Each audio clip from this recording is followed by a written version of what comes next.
It's like 4:35. You can like start immediately. I'm gonna start recording it. Alright, Lance, before you start, look what I'm sending you. What is this?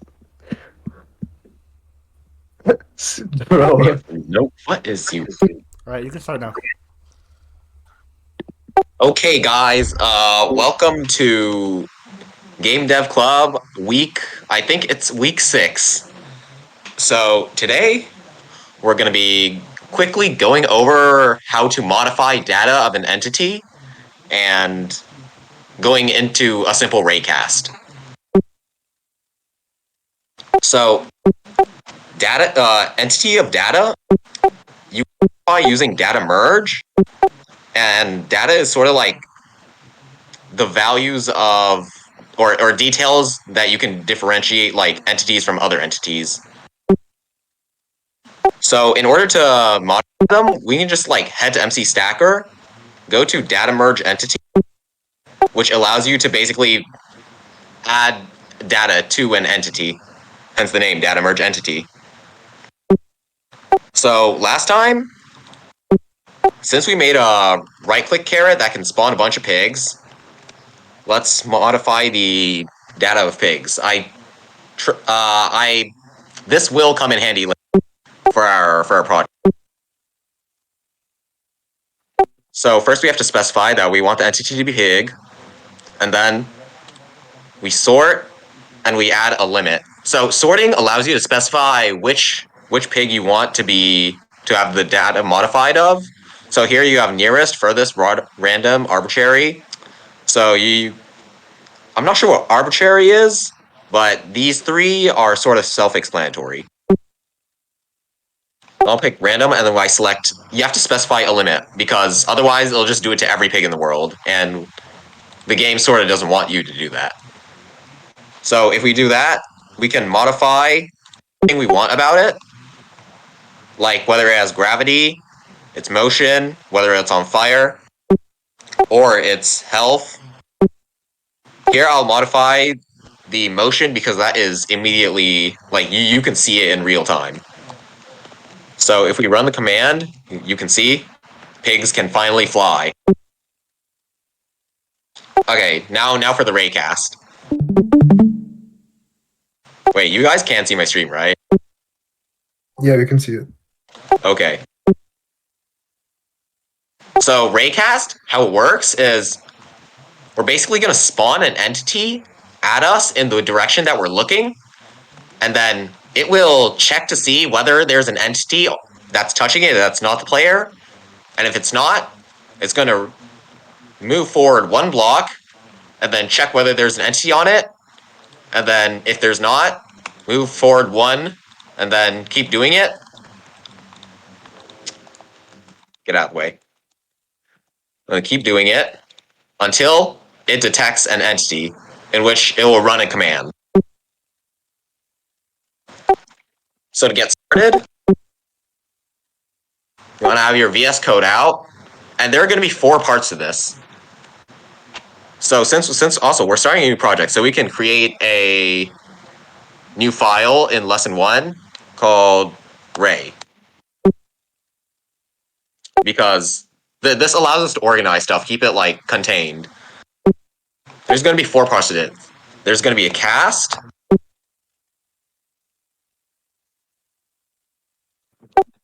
There's going to be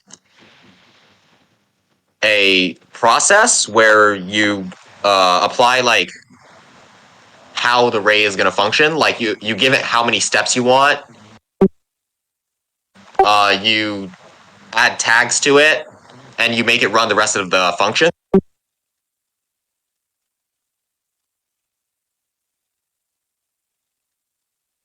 There's move, where here you check, or you just make it move every single time it doesn't detect an entity on itself, or a block, because you can specify whether you want it to be a block or an entity. And finally, check whether it's hit a block. You can run this every time, or you run this every time you do the move.mc function because you want to check whether it's hit something.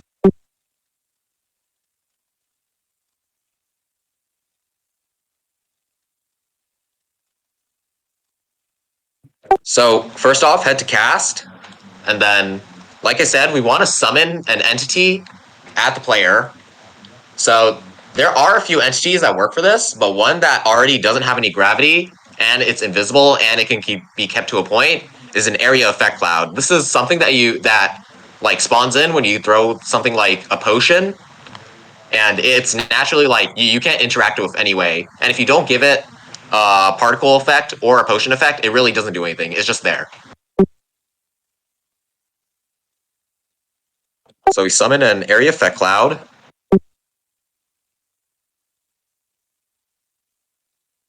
And we have to specify how long we want it to last, and how do we identify it from anything else in the world. So since this is all happening at the same time, like the raid does everything in an instant, because you check whether it has an entity and move at the same time. So we can just set the duration to 1.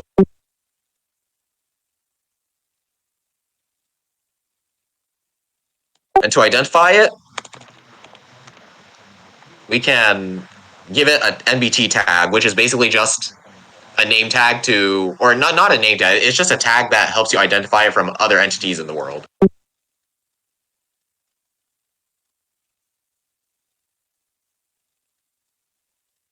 Let's call it Ray. Now we have to rotate the area effect cloud so that it's facing the way the player is facing. So we execute, and then we execute it at the eyes.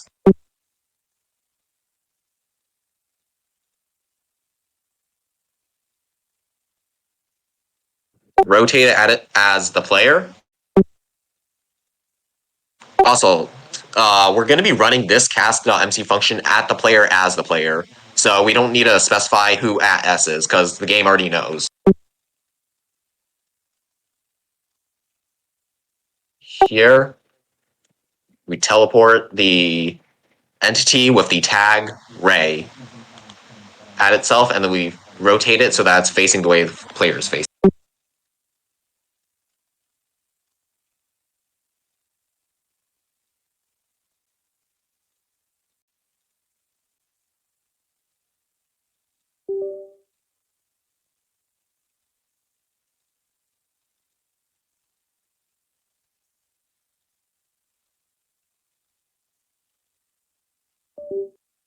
And now we can run the next part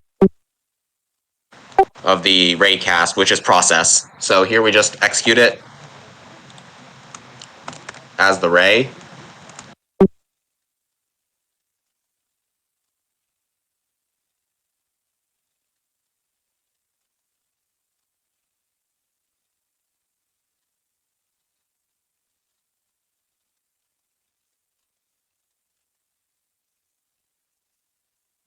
And then we run the function process.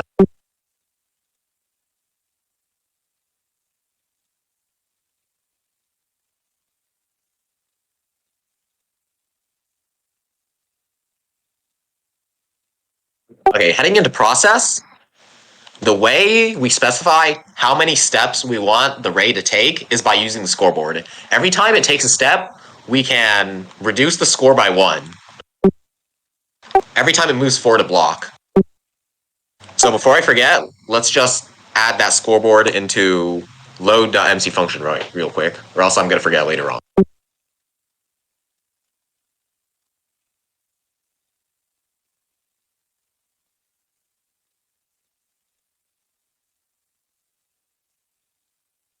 So here, we set the amount of steps we want the raycast to take to any number we want.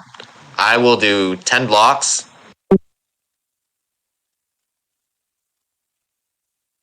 It's not really 10 blocks, it's just you can set the scoreboard to go down 10 times, but you can make it go 2-3 blocks each time.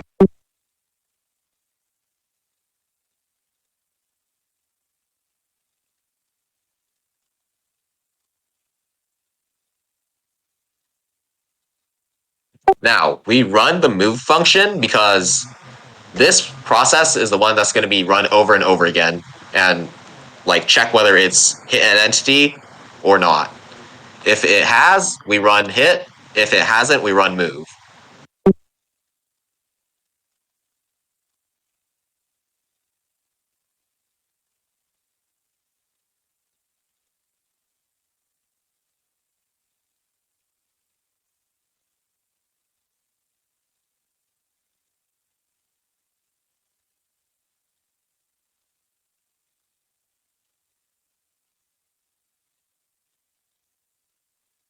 That's the move function. We're still going to go back to this later on, but I want to move on to the move function for now because that will explain the rest, or that lets us write the rest of the code.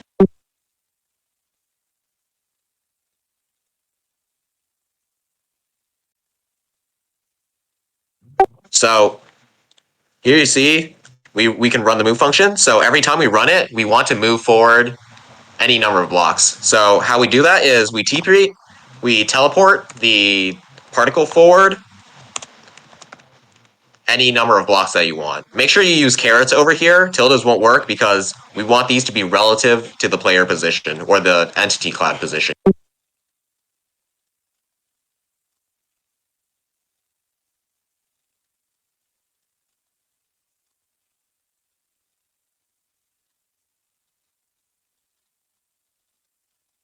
And here we can check to see whether we've hit an entity.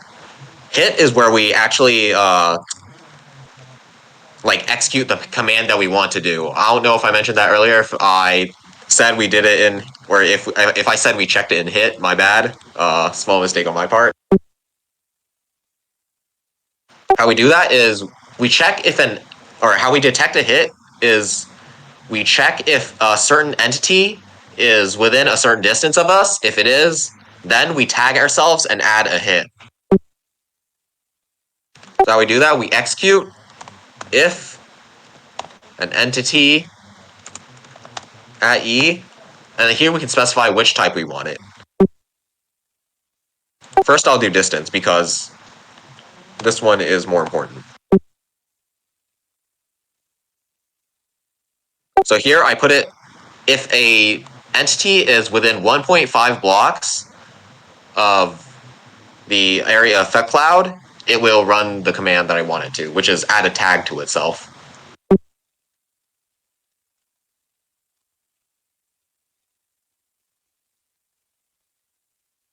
For now, I will do an entity of an armor stand.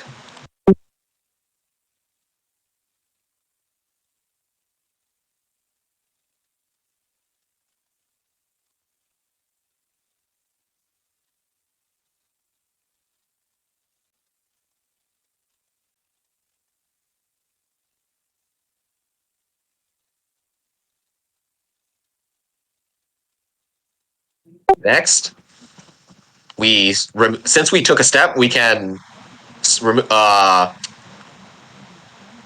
one of our step scores by 1. Since we have 10, we can now subtract it down to 9.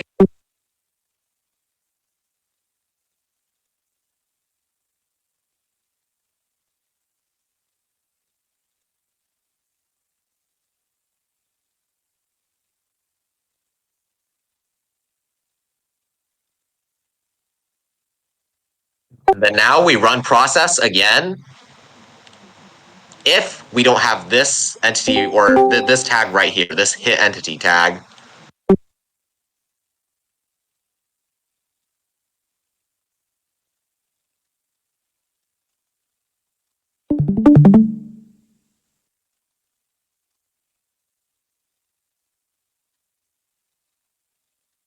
we also don't want it to run if our score step or our step score is 0, because once it hits 0, we want to communicate to the server that we don't want it to move anymore.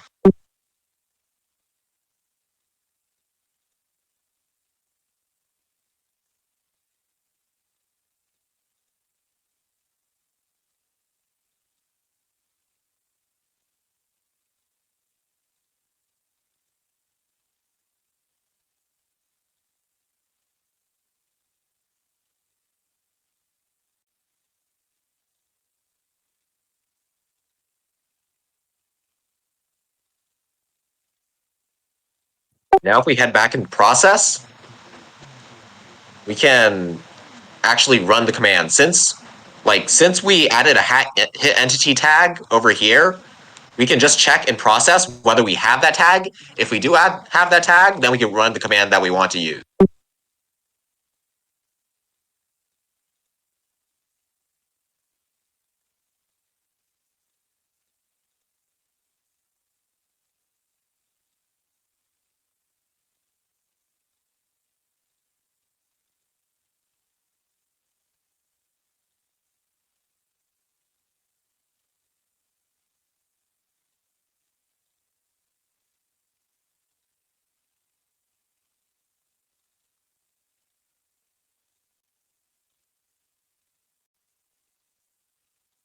And finally, since we don't want the area effect cloud to execute the command multiple times, we want to make sure to kill the entity cloud.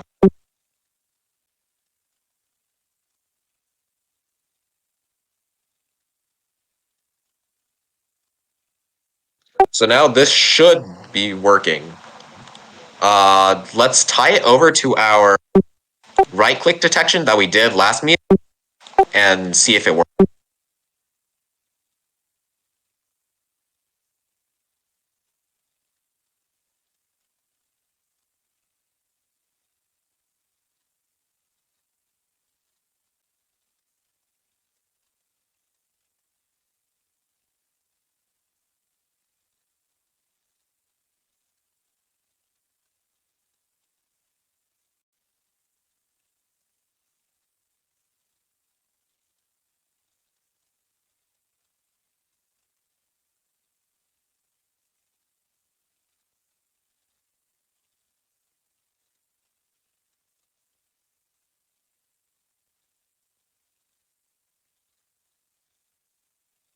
I'm going to add a particle effect to this to make sure that we can actually see the ray.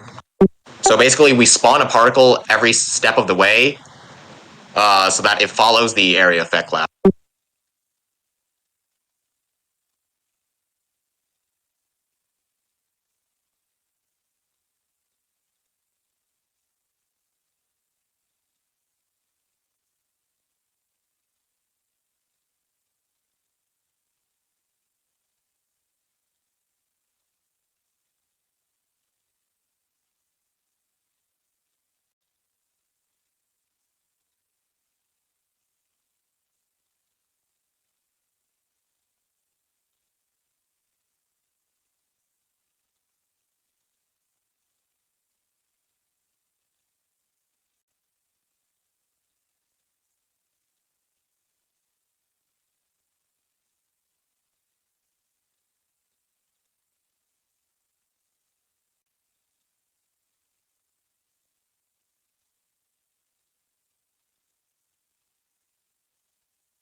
Lance, just to check, are you saying anything?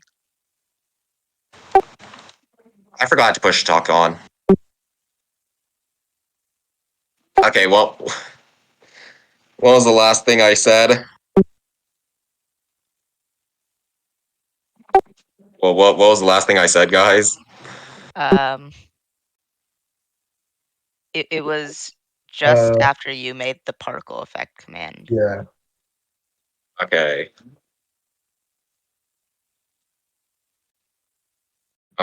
I set it to voice activity. Man. Okay, so if you get too close to an armor stand, like it didn't work before because the distance wasn't long enough. Like I set it to only 0.5. And if you're too close to an armor stand, the game thinks you're trying to use the armor stand and not the Caradon stick. So now that we set it longer, the beam actually hits the armor stand instead of like dissipating before it gets to it. Right, now, in order to add detail or like, we don't want the raycast to just phase through blocks, right? So in order to do that, we add a file telling the game what we don't want the raycast to go through. So in order to do that, it's a lot like this, except it's an execute unless the block is a block that we want the raycast to go through.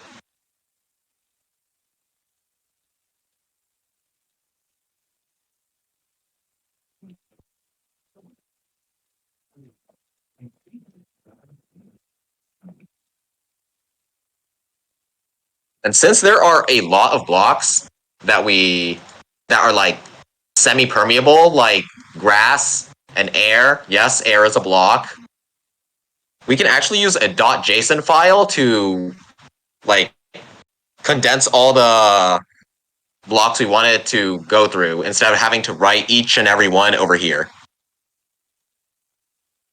So in order to do that, you want to create a new file in Minecraft Tuesday, or yeah, a new folder in Minecraft Tuesday called tags.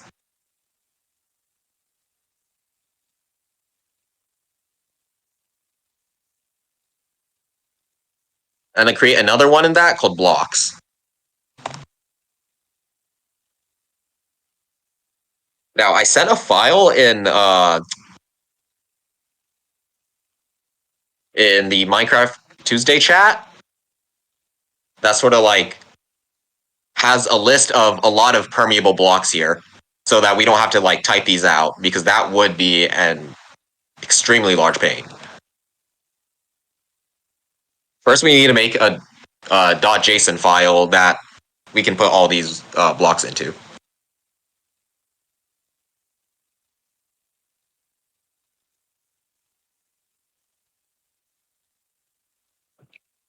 Just gonna copy and paste.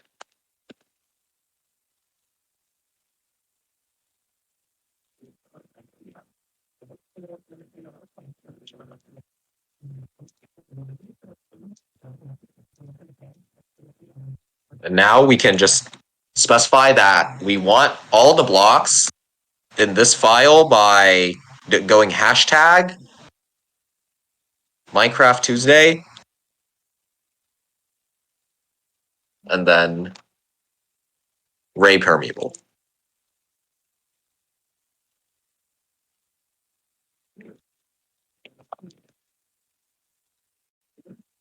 So now this should only go through certain blocks. Man. Oh wait, I forgot to add the rest of this.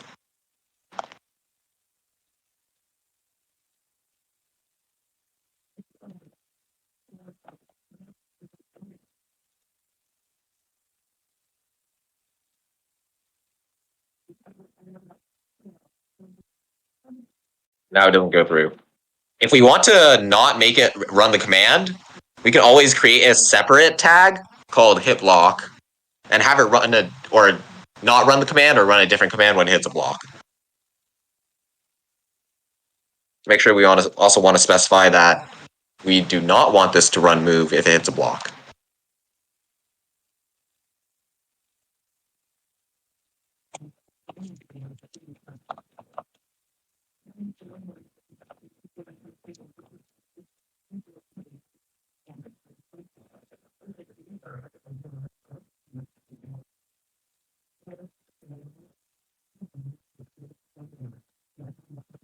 And now it does not go through, right? Yes.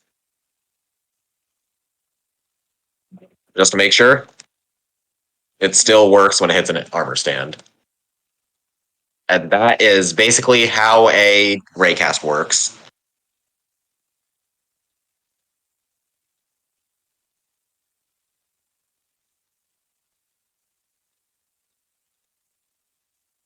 Okay, did you want to start discussing the project we have to work on? Okay. So, uh, just to make sure you got through Raycast, right, Lance? I got here a little late, so Yeah. the entirety, everything they need to know. Looks about right. Oh Okay. yeah, if you want to damage something, you can just give the nearest entity to the raycast an effect.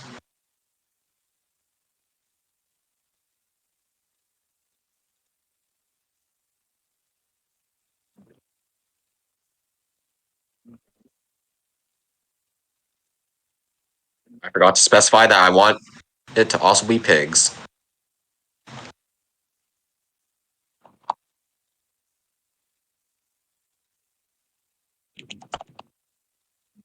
This can get, like, having to specify all of these entities can also get pretty annoying, so you can also add a .json file for that.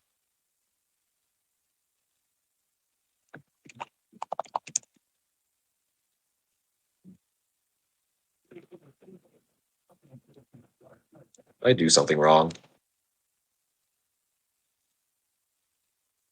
Raycast is just not working now.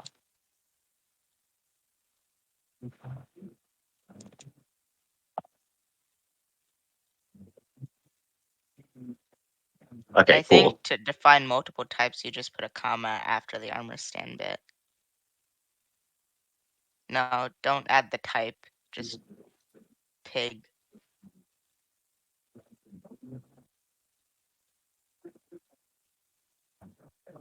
That should be it. No, No, the entity is still green.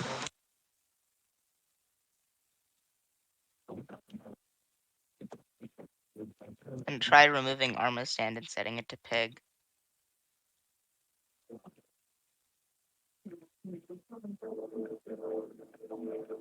Is instant.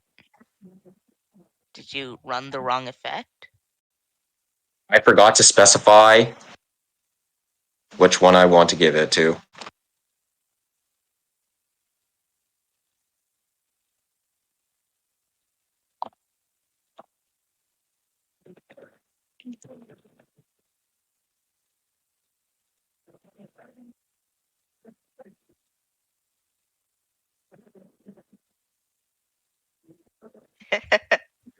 uh, did you run the right effect?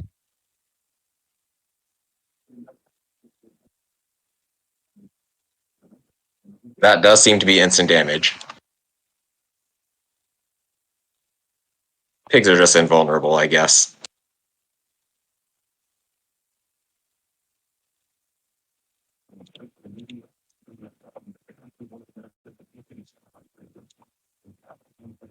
Try a different effect, like poisoning. Or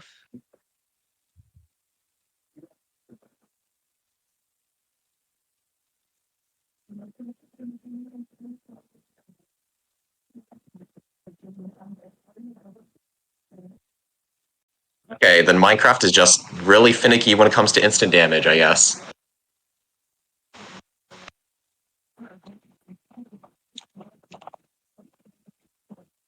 instant health.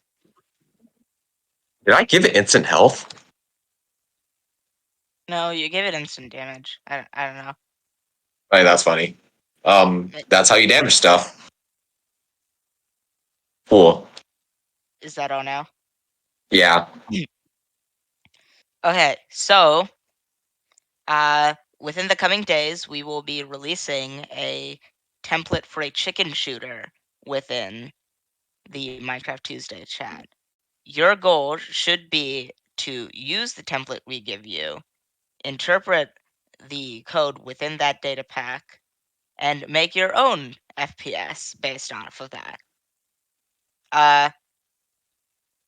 For the most part, you have complete creative reign. Only limitation, it should be an FPS using the things that we have taught you. Yes, Ryan, you can make chicken sandwiches. Yippee. It will be out either today. Lance, do you have the template today? Not yet. Okay, so it will be out either today or tomorrow at some point. We will check in next meeting on the projects that you've made. Do you have anything to add, Lance? This will require some building because you need a target range to make a chicken shooter. You can't just like have the blank platform. You could also Yeah. easily make it a multiplayer experience if you'd like. It doesn't have to necessarily be a chicken shooter. Either we can need a make world download or a And FPS or like just also build it. doesn't necessarily mean it has to be guns. You could use wands and things like that. Remember, everything that we have taught you is very versatile. So be creative with it. We expect greatness, right, Lance? It's fine to be mediocre, honestly. You are perfect the way you guys are. Okay, well, if Lance doesn't have anything else to add, what time is it? 5:06? Okay, yeah, Right. meeting adjourned. Meeting adjourned. Gavel See you guys banged. next week. Yes. You did it, Lance, completely without me.